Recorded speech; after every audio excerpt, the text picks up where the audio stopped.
Hello friends, स्वागत है आपका एक बार फिर से आपके अपने लीगल चैनल सोच पर प्रहार में। मैं हूं एडवोकेट सनी शर्मा एंड दोस्तों, आज की इस वीडियो में मैं आपको बताने वाला हूं मेंटेनेंस से रिलेटेड एक और जजमेंट जहां पर कोर्ट ने वाइफ के मेंटेनेंस को रिजेक्ट कर दिया। अब दोस्तों, ऐसा बहुत ही कम मामलों में होता है और इस तरह के रेयर मामले होते हैं। और मेंटेनेंस का केस इतना कॉमन केस है कि वो सभी लोगों का चल रहा होता है।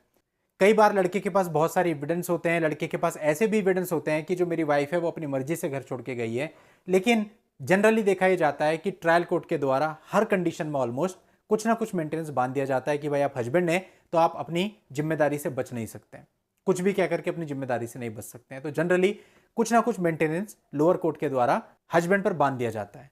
अब कई बार ऐसा भी होता है कि जो वाइफ है वो वेल क्वालिफाइड है, कई बार ऐसा भी होता है कि वो कहीं पे कार्यरत है, कई बार ऐसा होता है कि वो प्रोफेशनल है। तो फिर ऐसे केस में क्या हो?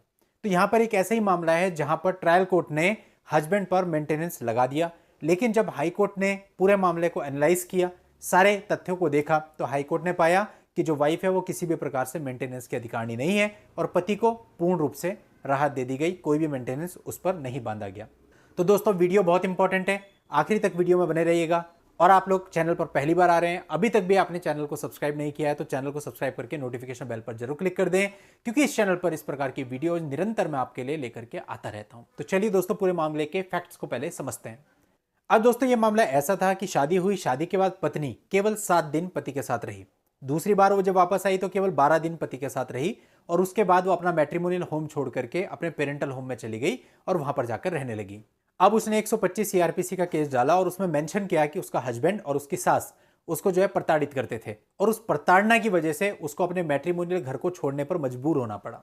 और मैट्रिमोनियल घर को छोड़ने से पहले उन लोगों ने उससे कुछ ब्लैंक स्टैम्प पेपर पर भी साइन करवा लिए थे।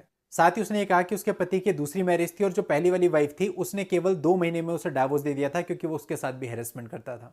साथ ही उसने बताया कि जो उसका पति है वो आयुर्वेदिक मेडिसिन का मैन्युफैक्चरर है, 25,000 रुपए पर मंथ की अर्निंग करता है, इसलिए उसे 5,000 रुपए पर मंथ मेंटेनेंस चाहिए। अब हस्बैंड ने अपनी तरफ से रिप्लाई फाइल किया, सारे के सारे एलिगेशंस को डिनाई किया और यह बताया कि जो उसकी पत्नी है वो उसकी अनुपस्थिति में अपने भाई के साथ मैट्रिमोनियल घर को छोड़ करके चली गई थी।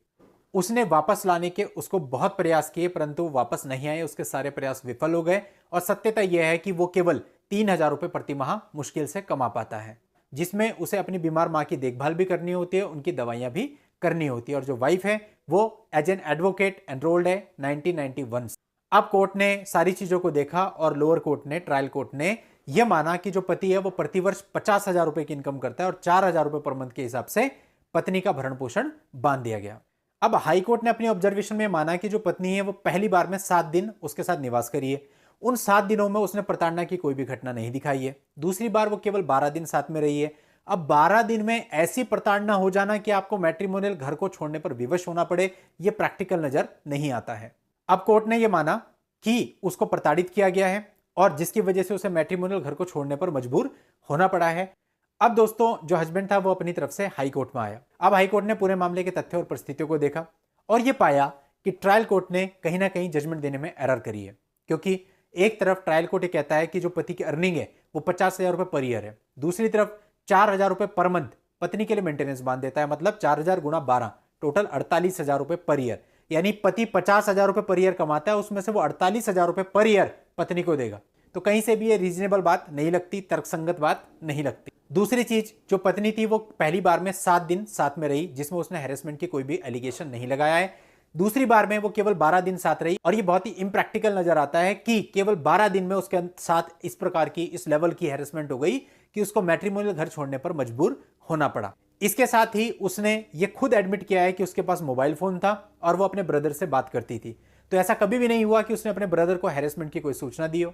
ऐसा भी कभी नहीं हुआ कि उसने अपने पति और ससुराल वालों के खिलाफ पुलिस में कोई कंप्लेंट की हो। और उसके भाई ने अपने बयानों में कोर्ट को यह बताया है कि वो जो थी वो उसके साथ अपने मायके आई थी उसके लिए लड़की देखने के लिए। यह कहना बिल्कुल भी व्यवहारिक नहीं है कि 12 दिन में उसके साथ इतना हैरेसमेंट हो गया। तो कोर्ट का यह मानना था कि जो पत्नी है वो अपनी मर्जी से बिना किसी युक्त कारण के जाकर के मायके में निवास कर रही है, जिस वजह से वो किसी भी प्रकार के मेंटेनेंस की अधिकारिणी नहीं है और ट्रायल कोर्ट के द्वारा लगाया गया मेंटेनेंस खारिज कर दिया गया। पत्नी को किसी भी प्रकार का मेंटेनेंस ग्रांट नहीं किया गया।